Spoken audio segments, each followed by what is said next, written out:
Dios les bendiga, hermanos, en esta hermosa tarde. ¿Cuántos están contentos, gozosos?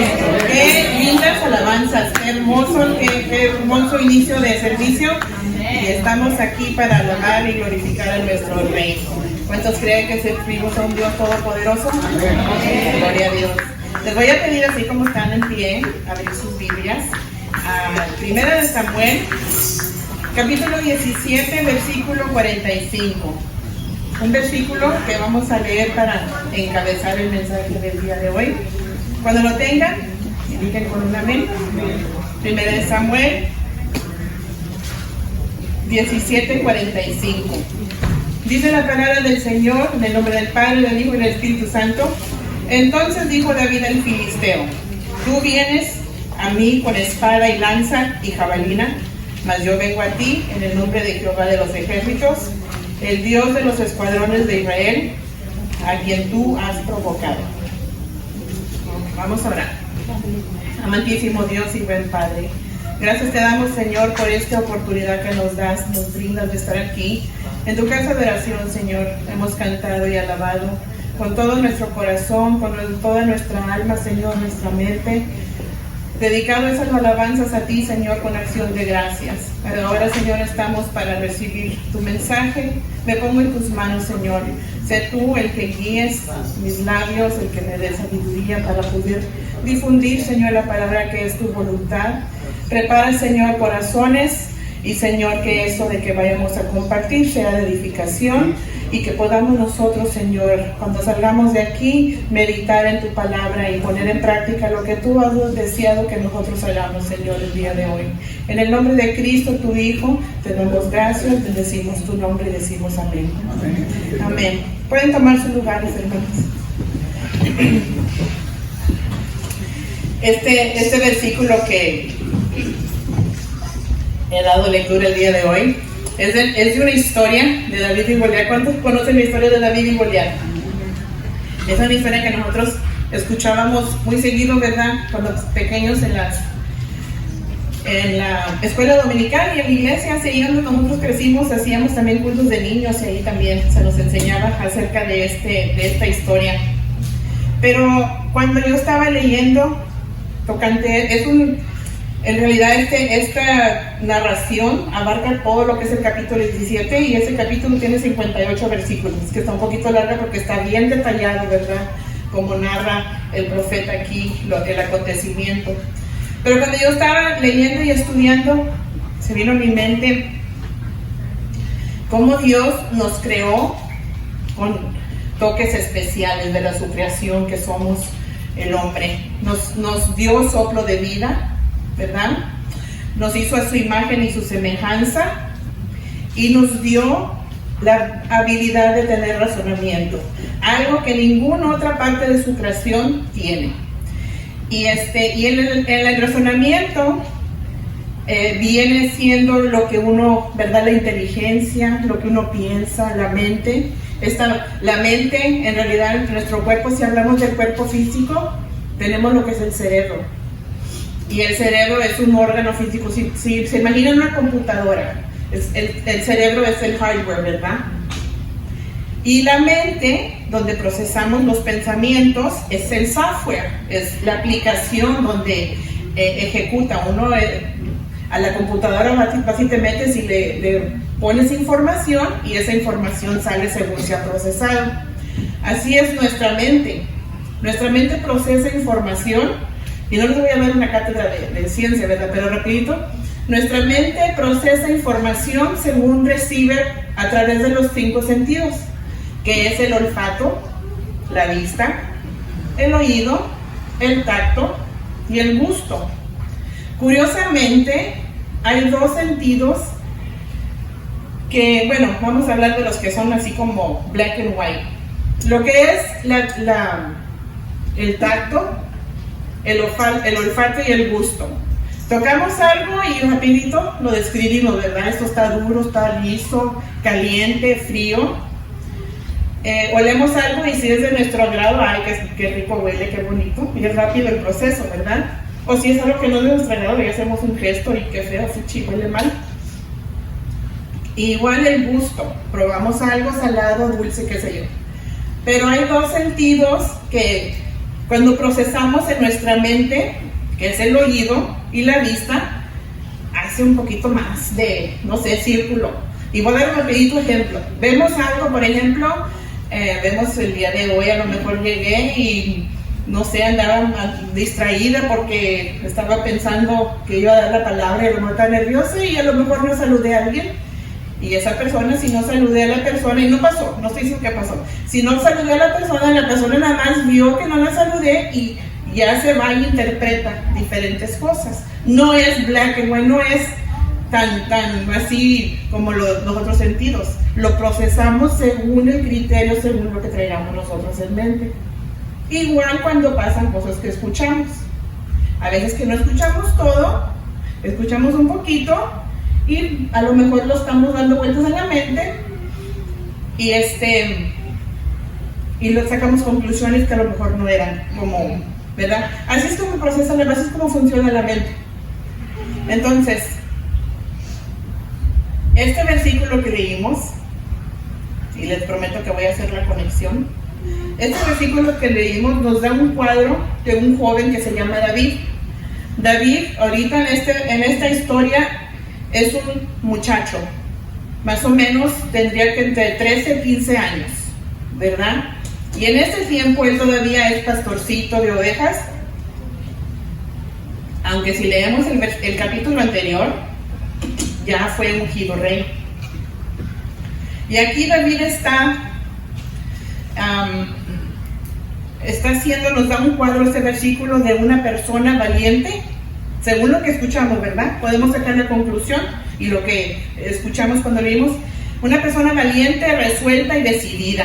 ¿Ok? Él ahorita se está enfrentando a alguien. Vamos a suponer que no sabemos la historia. Entonces esto me hizo pensar a mí, cuando yo leí esto y escuché y me imaginé cómo él estaba diciendo estas palabras enfrentándose a alguien. Pensé en lo que nos dice la palabra de Dios en 2 de Timoteo 1:7.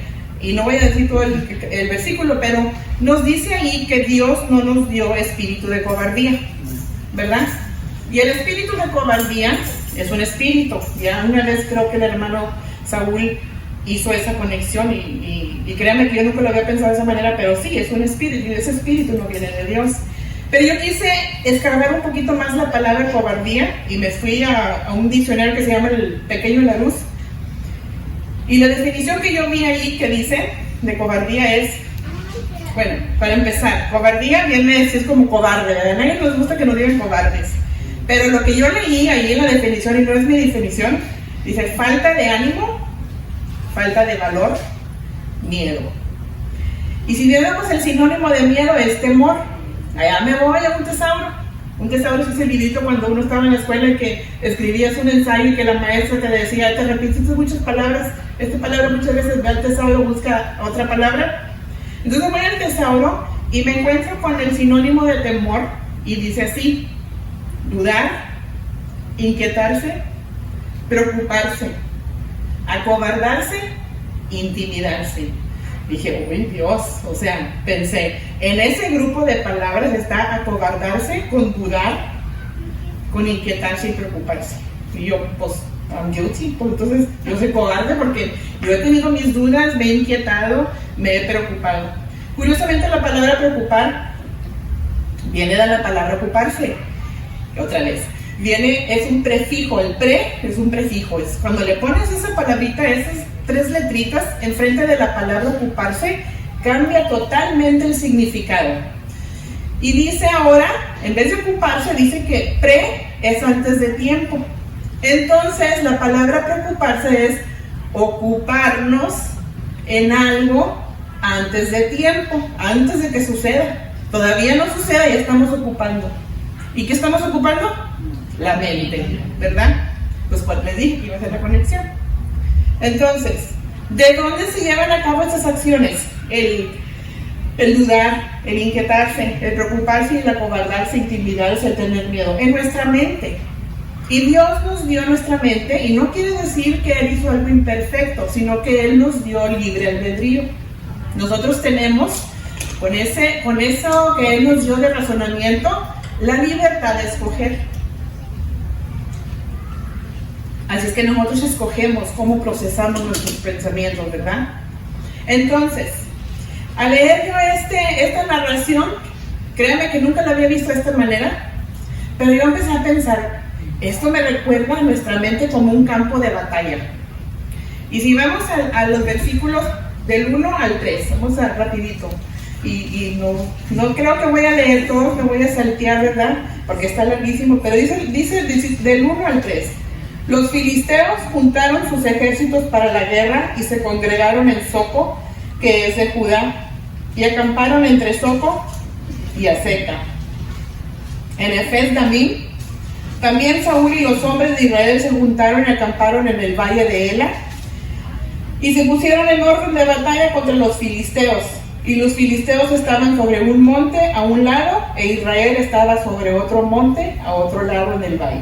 Entonces, si echamos a andar nuestra imaginación, podemos ver el ejército, un valle está así, ¿verdad? Es como una montaña en un lado, otra montaña en otro lado, y es la V que se hace entre dos montañas.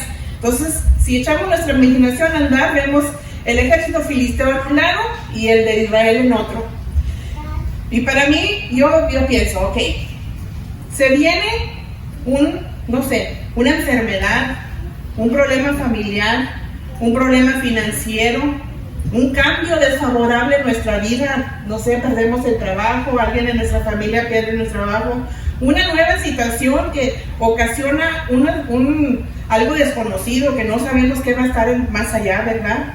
Entonces, cuando estamos atravesando eso, para mí yo pensé, ok, eso es como está ya el ejército en nuestra mente, ya está, en un lado está un ejército y en el otro el opuesto. Ahorita vamos a ver cuáles son las oposiciones, ¿verdad? ¿Cuál es un lado y cuál es el otro? Entonces, empezamos a ver ese problema o ese contratiempo o esa situación, y si es algo que está ocasionando pues que algo que no es favorable, empezamos a preocuparnos, empezamos con la duda, ¿verdad? Confusión, echamos nuestra mente a andar. Y saben una cosa, que nuestra mente es un campo muy fértil para campo de batalla, por lo mismo, porque siempre tenemos alguien ha dicho, tenemos a un santito aquí, un angelito, y luego un diablito de este lado que nos están diciendo dos diferentes. Es un tug of war, push and pull. Nuestra mente tiene, decía mi suegra, esa mente es bien poderosa, porque nosotros según como lo procesamos, a lo mejor no es, pero así nos convencemos y así actuamos, como nos estamos convenciendo. Entonces, este es campo fértil para nuestro adversario. Y dice que el adversario de nuestras almas anda como ¿qué? León rugiente, buscando a quien devorar. Y él ha venido a matar, a hurtar y a destruir. Y en este caso, en nuestra mente, ¿qué es lo que nos mata? ¿Qué es lo que nos destruye? ¿Y qué es lo que nos puede matar si le damos oportunidad? Puede ser el gozo, la confianza, el ánimo, el deseo de querer seguir adelante, la libertad que nos ha dado Dios en hacer lo que Él el don que nos ha dado para que nosotros ejecutemos. Entonces, por eso es un campo de batalla muy fértil. Pero lo bueno es que la Biblia nos incita, allá en 2 de Corintios 10:5, que, bueno, antes de decir esto, hace no sé cuántas semanas hablamos tocante, cuando venimos a Cristo todas las cosas son hechas nuevas, ¿verdad? Y hablamos de un camino nuevo, y etcétera, etcétera. Pero también dijimos que algunas de esas cosas que son nuevas nos corresponden a nosotros, es nuestra responsabilidad. Y una de esas es lo que nos incita la palabra de Dios: llevar cautivo nuestro pensamiento en obediencia a Cristo. Así para nosotros poder estar preparados cuando así los enemigos se quieran enfrentar uno al otro, estamos preparados. También Pablo nos incita en Efesios que renovemos en el espíritu de nuestra mente. Y luego también el Señor Jesucristo nos dice que un mandamiento nuevo nos ha dado y que amaremos a Jehová nuestro Dios. ¿Con qué? Nuestro corazón, nuestra alma, y ahí incluye nuestra mente. Porque al amar al Señor con nuestra mente, ¿qué pasa? ¿Quién ocupa nuestra mente? El Señor. ¿verdad?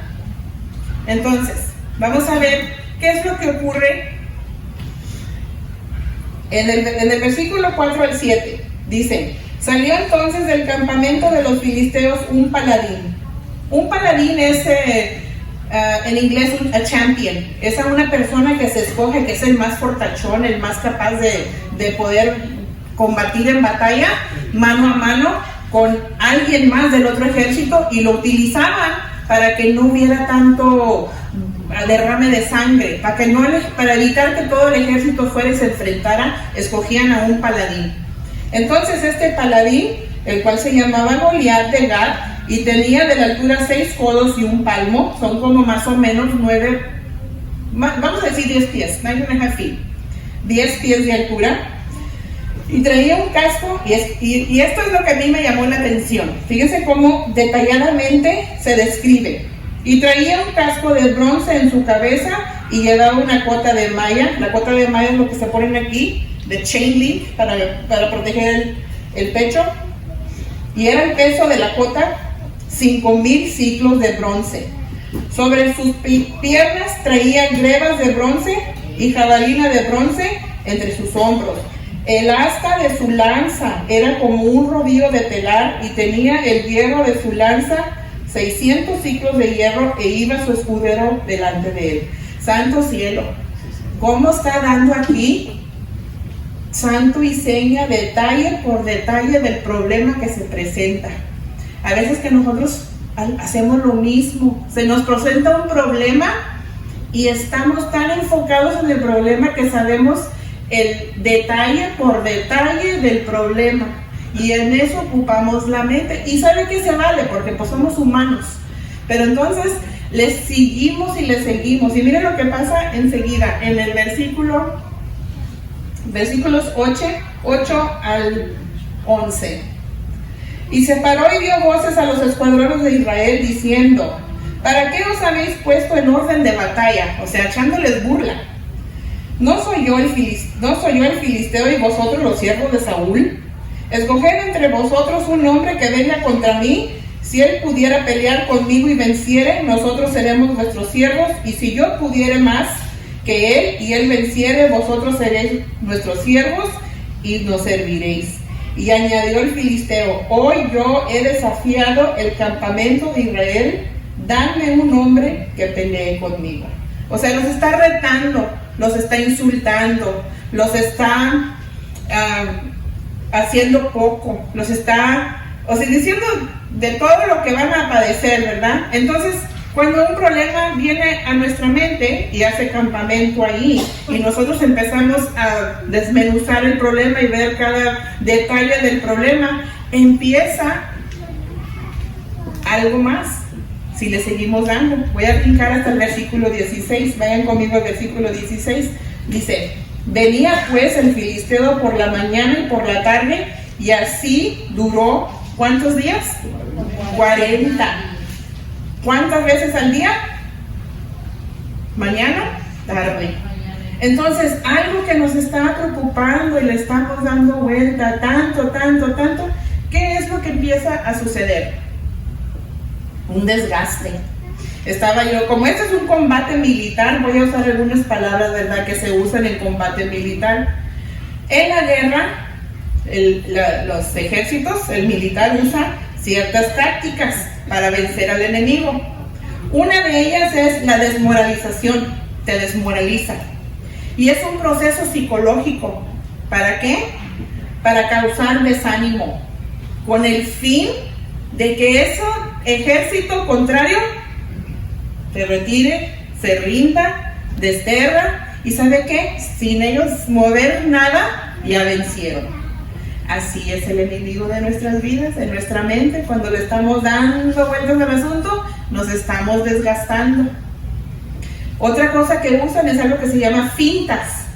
Una finta es como, voy a hablar de fútbol americano porque pues tengo como todos mis hermanos casi que son coaches. Una finta es como un fake play en fútbol. ¿Qué hace un fake play? Te engaña, te distrae, para que tú creas que es una cosa y en realidad está pasando otra cosa. Entonces lo que pasa sirve de distracción. Lo otro que usan es algo que se llama interdicción. Y si buscamos el sinónimo de eso, es un impedimento, un bloqueo. Igual, otra vez fútbol. Cuando te bloquean, ¿para qué te bloquean? Para que no llegues ¿a dónde? A la meta. ¿Ok? Y luego hay otro que se llama asedio. Un asedio es que they surround you y te cansan. Un asedio, el enemigo no tiene que hacer nada. Nada más se acampa y está seguro de que tú lo estés viendo y no tengas para dónde ir. Te bloquean la pasada, la entrada, la salida.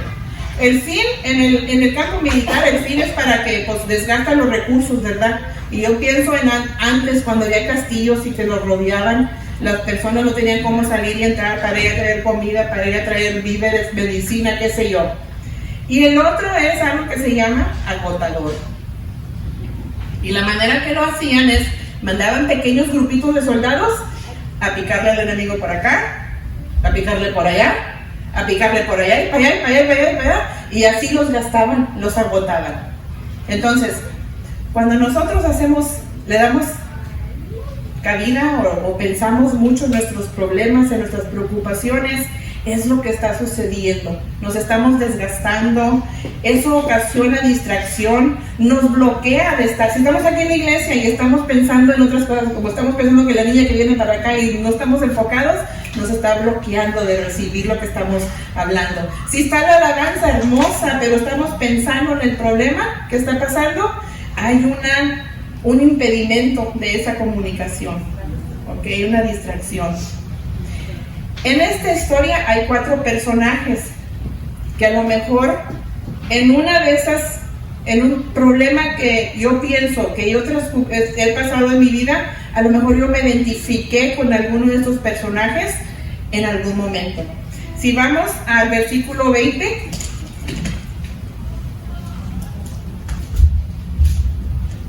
vamos a ver,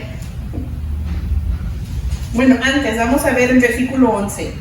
Antes de eso, acuérdense que dijimos que estaba el paladín desafiando el ejército de Israel en un lado, el ejército de los filisteos en otro, y estaba Goliat ahí echando sus insultos, gritando, retando, a ver quién se atrevía. Y fíjense lo que dice el versículo 11.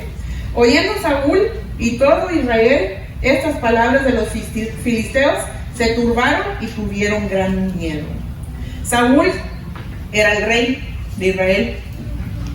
Y si vemos la historia de Saúl, él fue el primer rey de Israel, él fue ungido. Y Israel fue un pueblo guerrero. Y bajo el reinado de Saúl tuvieron victorias que Dios entregó y también tuvieron derrotas. Pero el problema que tenía Saúl es que era un rey obstinado. Si no, se los dejo de tarea que lean la historia, ¿verdad?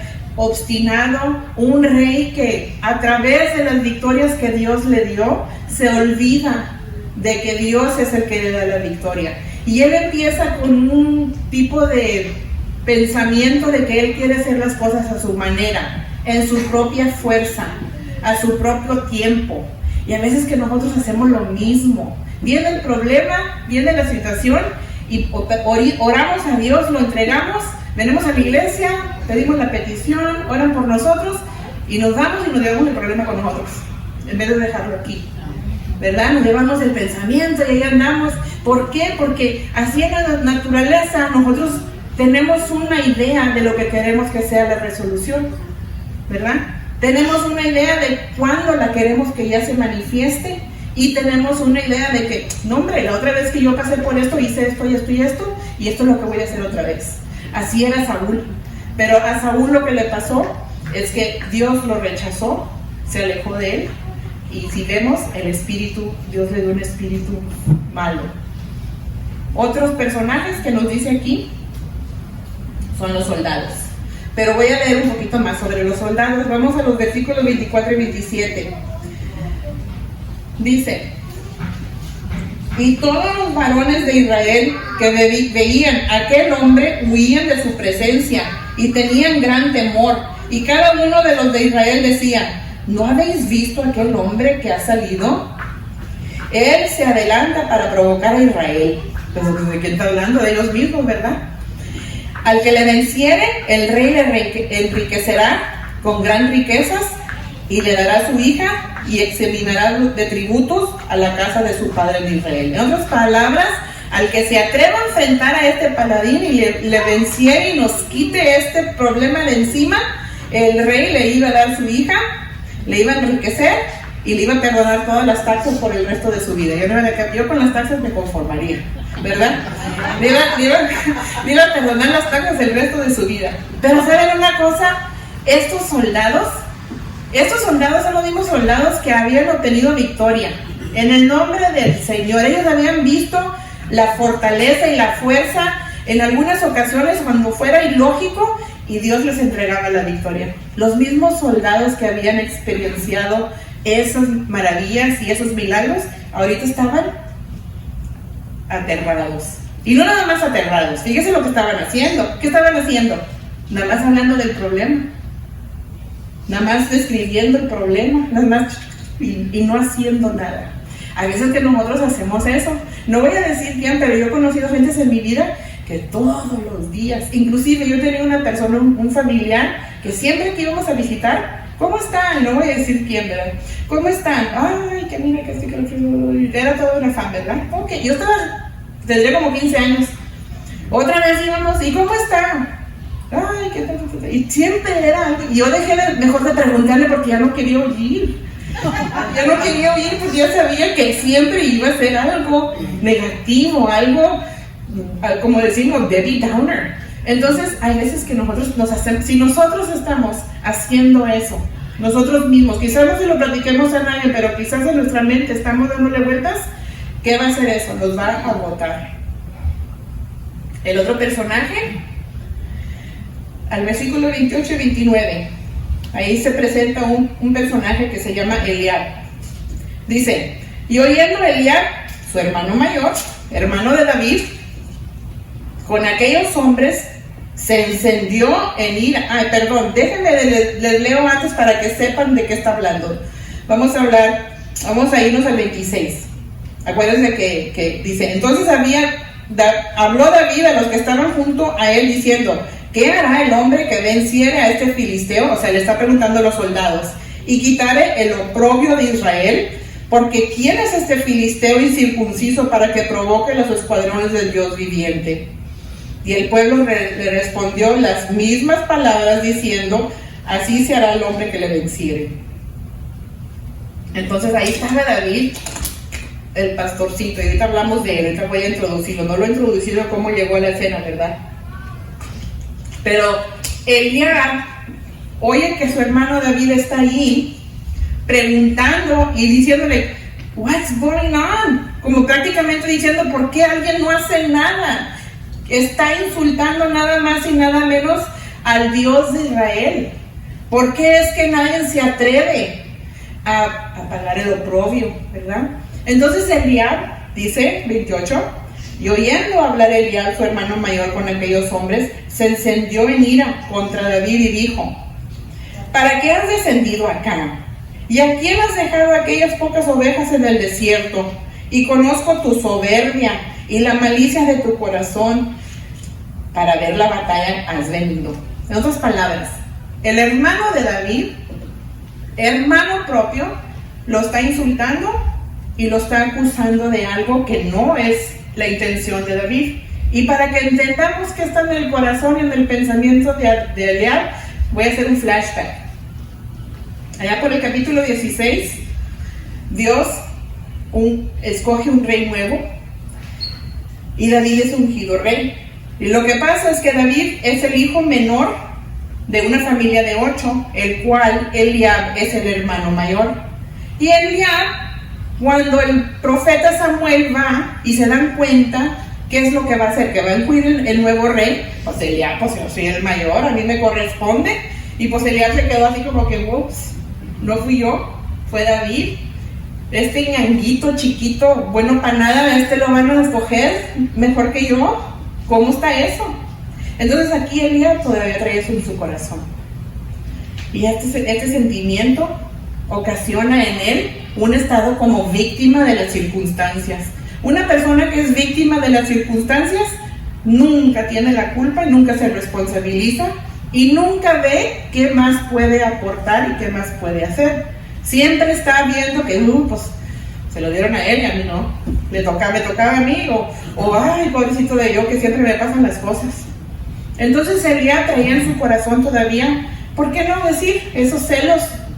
La envidia de que lo que él pensaba que le correspondía a él, o que a lo mejor él lo hubiera hecho mejor.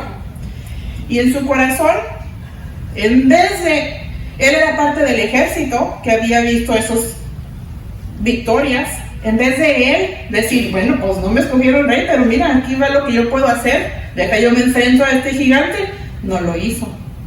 A veces que nosotros también, si tenemos esa actitud de víctima de las circunstancias, no podemos ver, no vemos lo que somos capaces con el Espíritu Santo de Dios que nos ha dado los dones que nosotros podemos desarrollar, cómo podemos contribuir de otra manera. Entonces, esos son 4 personajes que, ¿verdad? Que a lo mejor en algún momento en nuestra batalla con nuestra mente en ese campamento, a lo mejor así vemos los problemas, a lo mejor así actuamos. Pero después vamos a hablar del 4.º personaje, que es David. Y para eso vamos a empezar en el versículo 15. Yo sé que lo traigo así all over the place, pero es porque quiero pintarles, ¿verdad?, el personaje.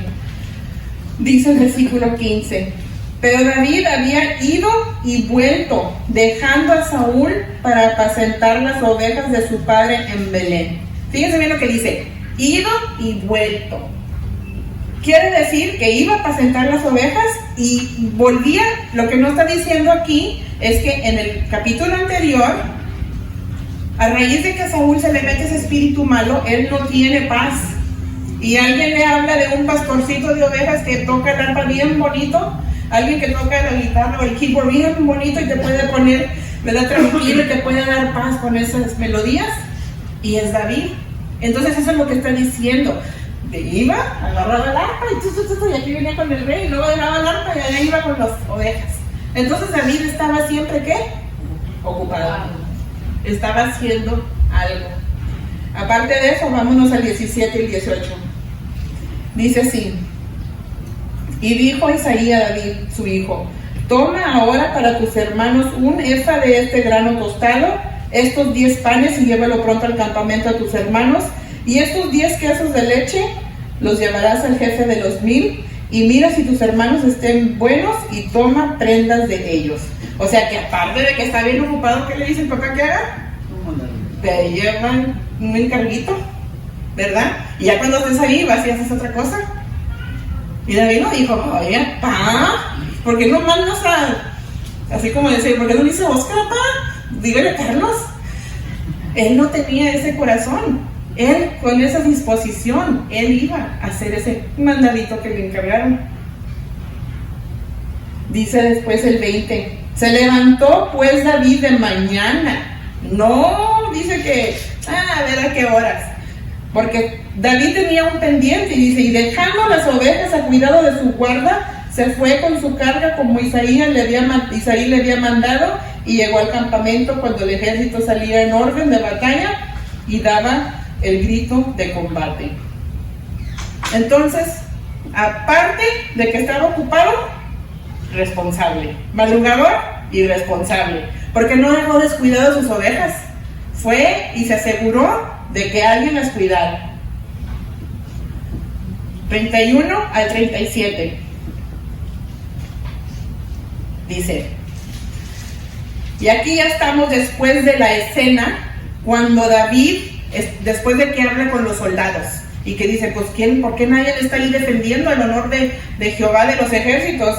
Y luego dice 31, fueron oídas las palabras de David, que David había dicho, y la refirieron delante de Saúl, y él lo hizo venir. Y dijo David a Saúl, no se desmaye, vamos a leer hasta el 37, el corazón de ninguno a causa de él, tu siervo irá y peleará contra estos filisteos. O sea, aparte de todo, ¿qué dice él? Yo voy y yo me enfrento. Esa actitud, ¿y de dónde venía eso? Vamos a seguir leyendo para ver de dónde es que venía. Dijo Saúl a David, ¿no podrás tú ir contra aquel filisteo para pelear con él? porque tú eres muchacho y él un hombre de guerra desde su juventud. Es como quien nos dice, tú, ¿cómo? Pues no sabes ni cantar, no agarras ni el tono, o no sabes ni rascarle la guitarra, ni siquiera te quedas ahí como debes, o mira cuando vas a la iglesia dejas aquí manchado. O sea, siempre hay algo, ¿verdad? Siempre hay algo que viene, una crítica o no sé, algo que ¿para qué? Para desanimarnos. Dice 34. David respondió a Saúl: tu siervo era pastor de las ovejas tu siervo era pastor de las ovejas de su padre, y cuando venía un león o un oso y tomaba algún cordero de la manada y salía yo atrás él, y lo hería, y lo libraba de su boca, y se levantaba contra mí, y lo echaba mano de la quijada, y lo hería, y lo mataba, dando santo y seña de cómo él se enfrentaba a los problemas. Pero no termina él ahí, dice: fuese león, fuese oso, tu siervo lo mataba, y este filisteo incircunciso será como uno de ellos, porque ha provocado al ejército del Dios viviente. Y luego no se quedó ahí, fíjense lo que él hace. Añadió David: Jehová, que me ha librado de las garras del león y de las garras del oso, él también me librará de la mano de este filisteo.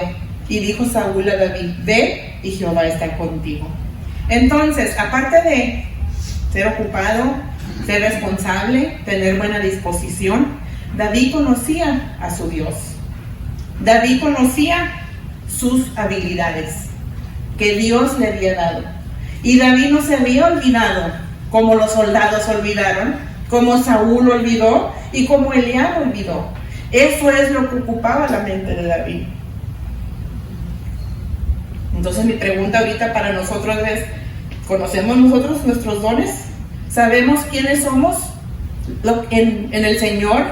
¿Sabemos qué es lo que Él nos ha dado? ¿Y lo estamos utilizando? ¿Lo estamos haciendo? ¿O estamos desanimados? ¿Qué dijimos que era desanimado? Yo también me lo digo a mí, porque a veces que me viene ese espíritu. Después, 38 y 40. Aparte de que conocía a su Dios y conocía las habilidades que él tenía, fíjese lo otro que conocía David. Y Saúl visitó a David con sus ropas, y puso sobre su cabeza un casco de bronce, y lo armó de coraza, y ciñó a David su espada sobre sus vestidos, y probó a andar, porque nunca había hecho la prueba. Imagínense David. Dicen que Saúl era el hombre más alto, aparte de Israel, creo que unos 7 pies.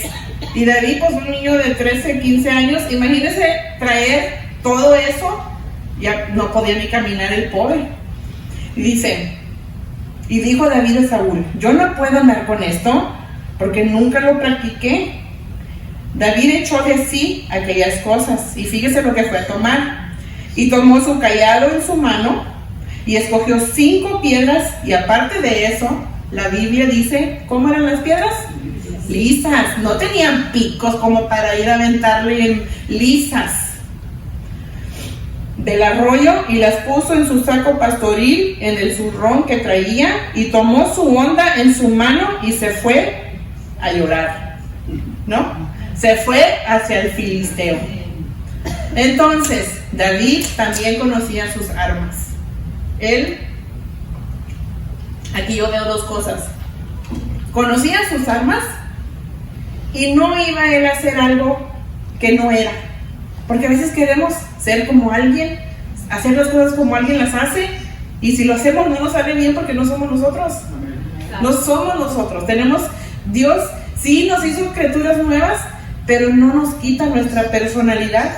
Así es. Porque si vemos todos los personajes de la Biblia, nunca perdieron su personalidad. Sí tenemos que domar nuestro espíritu, dominar nuestro carácter, tenemos que controlar nuestros pensamientos, pero nuestro carácter no nos lo quitó Dios. Entonces, nosotros también conocemos nuestra armadura en el Señor. Allá en Efesios nos dice que tenemos la armadura. Y hay una en específica que a mí, cuando estaba estudiando esto, dije, oh Dios, tu palabra es la armadura, que dice que es la espada. Y la espada se usa, ¿para qué? Para pelear. Es la armadura ofensiva. no es defensiva. Porque todo lo demás defensivo, cuando una persona, otra vez fútbol, defense, ¿qué está haciendo la defensiva? Está esperando ver qué movimiento hace la ofensiva. Está nada más esperando para ver qué hacen ellos, ¿verdad? Una armadura defensiva, nada más estamos esperando a ver qué dardos lo avienta el enemigo para... Está bien eso. Pero si queremos acabar, dicen que, voy a decir aquí un dicho, muerto el perro, ¿se acabó qué? La rabia. Si queremos acabar con la rabia, hay que usar la armadura que es ofensiva, darle con la palabra de Dios. Y es lo que decía, es lo que decía David, él conocía su armadura. Versículo 41 al 54. Y el filisteo venía andando acercándose a David y su escudero delante de él. Y cuando el filisteo miró y vio a David, le tuvo en poco porque era muchacho y rubio y de hermoso parecer. Como diciendo, ay, este niño de papi, este niño papi no tiene ni manos así de trabajador, ahorita me lo he hecho. Como no tiene ni chiste. Y dijo el filisteo a David, ¿soy yo perro para que vengas a mí con palos? Y maldijo a David por sus dioses. Dijo luego el filisteo a David, ven a mí y daré tu carne a las bestias del cielo y a las aves del cielo y las bestias del campo. ¿Qué escena, me imagino, tan intimidante? ¿Pero se dejó intimidar David? No, para nada. ¿Y sabe por qué? Porque creo yo que porque esa armadura, la palabra de Dios, nos da esa armadura para discernir lo que viene. Mientras que Saúl y el ejército, todo lo que veían es un gigantón, David probablemente diciendo, the bigger they fall, the bigger they are, the harder they fall. O estaba diciendo, así de grandote, no le voy a fallar porque pues en algún lado le voy a dar. O dice la palabra de Dios que cuando le da, ¿dónde le dio? En la frente. O también dijo, ahí está la parte donde le voy a pegar. Esa parte no tiene protección. Entonces eso es lo que hace la palabra de Dios también, si lo usamos como armadura. Nos ayuda a discernir, nos ayuda a ver lo que de veras es algo que es un problema y también nos recuerda dónde está la parte débil y qué podemos hacer para enfrentar ese problema. Por último, también David tenía un propósito. Y el propósito de David, si vemos, le voy a dejar de tarea que lean. Está muy buena la historia, si no la han leído, vuelvan a leer si ya la leyeron. Pero en cada vez que David abría su boca, era para glorificar a Dios. El propósito de él era para glorificar a Dios.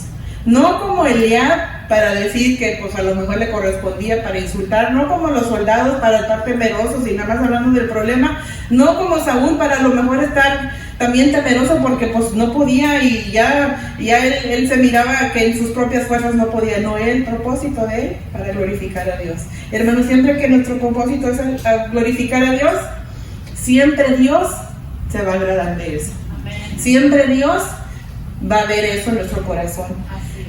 La Biblia describe, o Dios describe a David conforme al corazón de Dios. Y una cosa que yo veo es que por la mente de David nunca pasaron pensamientos de preocupación, de duda, de desánimo, de intimidación, nunca los entretuvo. A lo mejor sí pensó, yikes, o sea, a lo mejor sí porque en su carne pues tuvo que ver lo que otros veían, pero él no se olvidó. Inclusive si seguimos leyendo, cuando la historia acaba, claro que con una sola piedra le da el blanco y cae el gigante. Aparte de eso, no termina ahí, va hacia el gigante, agarra la espada y le mocha la cabeza, le corta la cabeza. Cuando se va a enfrentar al gigante, la palabra dice, David se dio prisa. No dijo, no le pensó, se dio prisa, aunque el gigante venía vociferando, él corrió y él dijo, aquí me tienes. ¿Cuántos damos prisa a enfrentar nuestros problemas? ¿O cuántos estamos titubeando y dicen, vamos a ver si con esta puedo? Porque nuestra mente, hermanos, es lo que tenemos que llenarla y acordarnos de todo lo que Dios ha hecho. A veces que Dios contesta una petición, a lo largo pasa algo y se nos olvida, pero debemos acordarnos de que ya Él ha cumplido y Él es fiel a su palabra. Él es fiel a su palabra, Él no nos deja. Si Él promete, lo cumple. El otro día escuchaba una predicación que decía, hay veces que decimos que Dios ya se alejó de mí, pero decía el predicador, Dios siempre está en el mismo lugar. ¿Quién fue el que se alejó? Nosotros. Y dije, oh, qué sencillo, ¿verdad? Pero qué cierto. Entonces cuando estamos sintiendo eso, hay que buscar. Y en la manera que encontramos a Dios, fíjese lo lindo, dice, tal vez las preocupaciones no las podemos evitar. Porque yo no voy a decir que yo no se preocupan, sí me preocupo, pero rápido, y a veces que digo, todavía ni pasa, como dijimos, ¿verdad? La preocupación es antes de tiempo, todavía ni pasa y ya te estás preocupando. Vamos a dejarla por un lado, ponerla en la mano de Dios y no vamos a arruinar el resto del día por la preocupación. Pero, como sabemos que no tenemos lucha contra carne ni sangre, nuestra lucha es contra huestes espirituales. Entonces, para luchar eso, tenemos que darle con algo que pueda derrotar al enemigo. Dice la palabra de Dios en Filipenses 4:8. Tratemos de pensar en cosas agradables y de virtud. Dice, por lo demás, hermanos, todo lo que es verdadero, todo lo que es honesto, todo lo justo, todo lo puro, todo lo amable, todo lo que es de buen nombre, si hay virtud alguna, si hay algo digno de alabanza, en esto pensar. ¿Y por qué esto es importante? Porque si queremos nosotros despojar nuestra mente del viejo hombre, si echamos afuera algo, tenemos que ocuparlo con algo. Y si lo ocupamos, como dice la Biblia en esto, con la palabra, fíjese, en esto pensar. Y esto es así es como vamos a actuar. Conforme el pensamiento de uno, es como actuamos. Así es. ¿Y cómo le podemos hacer? Bueno, pues la palabra de Dios dice allá en Colosenses que las buenas noticias es como Pablo nos dice, que la palabra de Dios, el misterio que había estado oculto desde los siglos y edades, pero que ahora se ha manifestado a sus santos. O sea, le está llamando a la palabra de Dios misterio en aquel tiempo, porque un misterio que es algo secreto, ¿verdad? Que nadie sabe, pero sus santos conocemos su palabra. Ya. Entonces ya no es un misterio para nosotros. Quiere decir que nada de Dios es misterioso. Nada de Dios se necesita interpretar. Abrimos la palabra, la leemos, la usamos y ahí está. Esa es la revelación, leer la palabra de Dios. Entonces, si la conocemos, la podemos usar para derrotar al enemigo. Si tenemos nosotros ese combate, esa batalla en nuestra mente, vamos a usar la palabra de Dios para derrotar a nuestro enemigo. Amén. Amén. Oremos, hermanos, puestos de pie.